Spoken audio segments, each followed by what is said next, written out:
Today I want to start this conversation briefly with a description of the difference between nouns and verbs. That'll help you appreciate the ayat that I want to talk about, okay?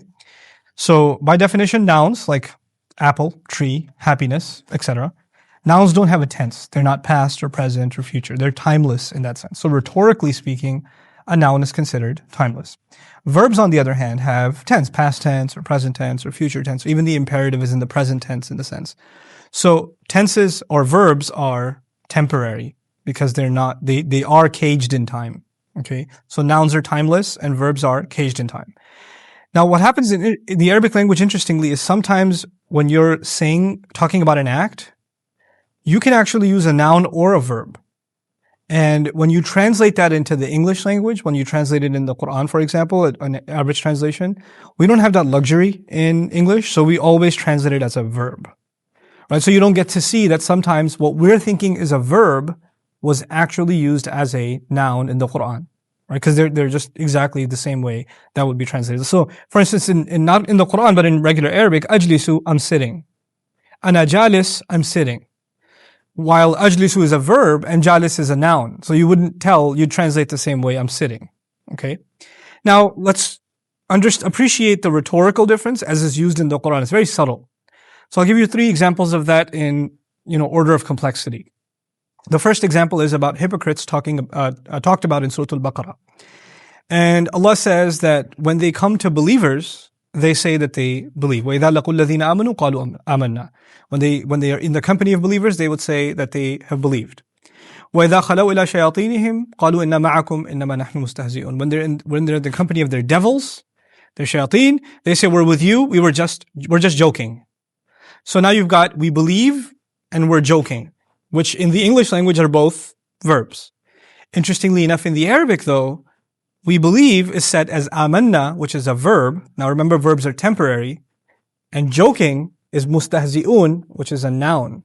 Like you wouldn't see that in translation. They'll just say joking and you'll think it's a verb, but it's a noun. Now what does that imply? The rhetorical implication thus is that these hypocrites, their long-term permanent allegiances lie with those who they speak in the long-term sense, meaning they're devils. Yes, they try to have loyalties on both sides, but they're long loyalties and their constancy is with the shayateen, with the devils, subhanAllah. And that's how Allah exposes where they lean more. Now the second case. This is about declaring Allah's perfection. Doing tasbih, as most Muslims know it as doing tasbih. We can't always do tasbih. Tasbih is not something that I can do constantly. We do it after salah, we do it when we're remembering Allah, etc. Which is why it's understandable that in the Qur'an, when tasbih, declaring Allah's perfection, is talked about, it is talked about as a verb. Allah did not expect us to be musabbihin, people who do the declaration of Allah's perfection constantly. It's impossible for us, right? Which is why even Allah says the entire heavens and the earth declare Allah's perfection, and He uses a verb. Because we're included in it, shaitan, or the jinns are included in it, even if not shaitan, the jinn are included, and we don't do declaring of Allah's perfection constantly. Okay? Now, there are 2 exceptions to that. The first exception is the Prophet Yunus, and the second exception is the angels talked about in the Qur'an, both in the 37th surah, Safat.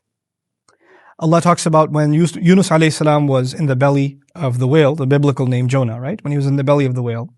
And Allah says, فَلَوْلَا أَنَّهُ كَانَ مِنَ الْمُسَبِّحِينَ Had it not been the case that he was from those who constantly declared perfection, he would have remained in the belly of the whale. Now, how do I know he constantly declared perfection? Because unlike everywhere else in the Qur'an, here Allah decided to use a noun. The permanence is articulated. It's awesome. To suggest he has nothing else to think about when he's in the belly of the whale. As long as he's there, he's just, how perfect you are, how perfect you are, how perfect you are, how perfect you are, constantly declaring Allah's perfection. Subhanallah. This also gives you an idea of how the standards for prophets are so much higher than for everybody else. Like when a Muslim gets in trouble, they ask Allah for a little bit of forgiveness, Allah pulls them out of trouble. But when prophets, who Allah expects so much more from, if they ever make a mistake, then the expectations from them are way, way, way higher. It makes us appreciate the status of those prophets. Of course, the other example also in Surah Al-Safat is the angels. Inna lanahnu al-musabbihun. We are the ones who declare perfection. That's how it's translated. Except the who declare perfection is a noun, musabbihun. in the Arabic, suggesting the angels are constantly engaged in the declaration of Allah's perfection.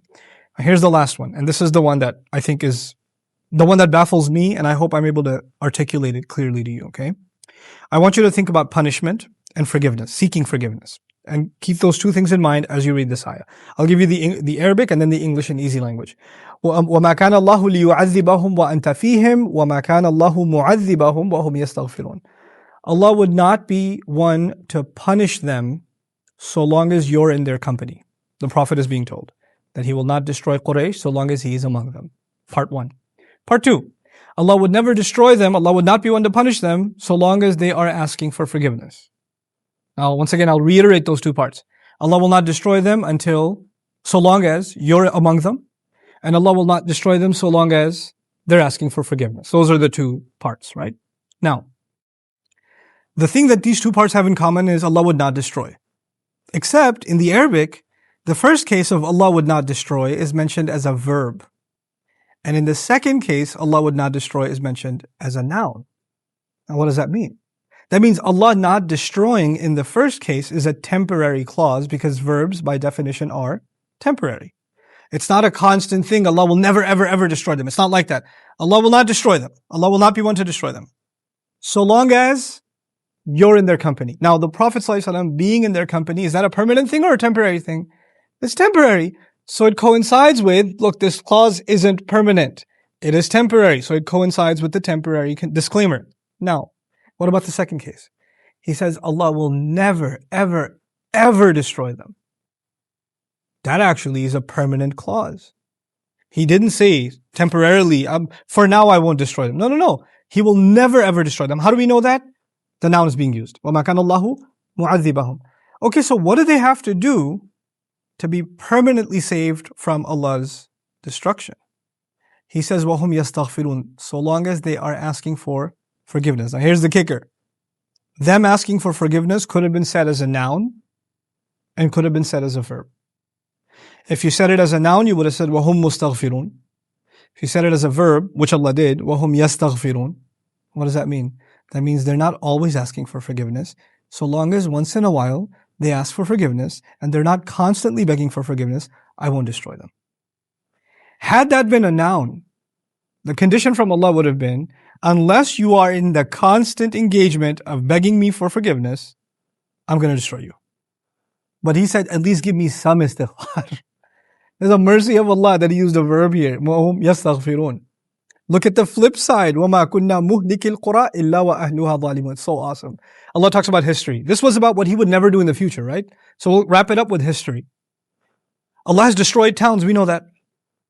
How does He describe it? We would never, ever, ever destroy towns. وَمَا كُنَّا مُهْلِكِ الْقُرَىٰ. We would never, ever, ever destroy towns. مُهْلِكِ الْقُرَىٰ, destroyers of towns. That's a noun. We've never done it ever, ever. Until what? إِلَّا وَأَهْلُهَا ظَالِمُونَ. Except that its people do wrong.